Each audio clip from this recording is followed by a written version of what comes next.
दैत्यमन्त्री गुरुस्तेषां प्रणवश्च महामतिः प्रभुस्ताराग्रहाणाञ्च पीडां हरतु मे भृगुः. ಶ್ರೀ ಗುರುಭ್ಯೋ ನಮಃ. ವೀಕ್ಷಕರೇ ನಮಸ್ಕಾರ. ವಾರ ಭವಿಷ್ಯ ಕಾರ್ಯಕ್ರಮಕ್ಕೆ ತುಲಾರಾಶಿಯವರಿಗೆ ಸ್ವಾಗತ. ಈ ವಾರ ತುಲಾರಾಶಿಯ ವ್ಯಾಪಾರಿಗಳಿಗೆ ಅಭಿವೃದ್ಧಿ ಇದೆ, ಧನಲಾಭ ಇದೆ.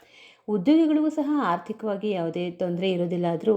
ಉದ್ಯೋಗ ಮಾಡುವ ಸ್ಥಳದಲ್ಲಿ ಹಿಂಸೆ, ಕಿರಿಕಿರಿಯನ್ನು ಅನುಭವಿಸ್ತೀರಿ. ಅದು ನಿಮ್ಮ ಸಹೋದ್ಯೋಗಿಗಳಿರಬಹುದು ಅಥವಾ ಬಾಸ್ಗಳಿಂದ ಇರಬಹುದು. ಒಟ್ಟಾರೆ ನಿಮಗೆ ಅಲ್ಲಿ ಒಂದು ರೀತಿ ಕಿರಿಕಿರಿ ಆಗ್ತಾ ಇರುತ್ತೆ, ಕೆಲಸ ಮಾಡೋದಕ್ಕೆ ಸರಿ ಅನ್ನಿಸ್ತಾ ಇರೋದಿಲ್ಲ.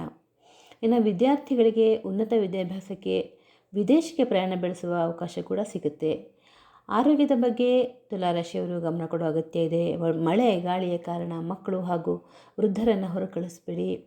ಇನ್ನು ವಾತಾವರಣದಲ್ಲಿನ ಬದಲಾವಣೆಯಿಂದ ಹಿರಿಯರ ಆರೋಗ್ಯದಲ್ಲಿ ತೀವ್ರತರವಾಗಿ ಏರುಪೇರಾಗುತ್ತೆ. ನಿಮಗೂ ಸಹ ಕೀಲ್ನೋವು, ವಾತವಿಕಾರದಿಂದ ತೊಂದರೆಗಳು ಉಂಟಾಗುತ್ತೆ. ಇನ್ನು ವಾಹನ ಸಂಚಾರದ ವೇಳೆ ಅವಘಡವಾಗ್ತಕ್ಕಂತಹ ಸಾಧ್ಯತೆಗಳಿವೆ. ಜೋಪಾನ. ಸಂಕಷ್ಟಗಳ ನಿವಾರಣೆಗೆ ಔಷಧೋಪಚಾರಗಳ ಜೊತೆಗೆ ಮೃತ್ಯುಂಜಯ ಮಂತ್ರವನ್ನು ಬೆಳಗ್ಗೆ ಸಂಜೆ ಹೇಳ್ಕೊಳ್ಳಿ. ಶುಭವಾಗಲಿ.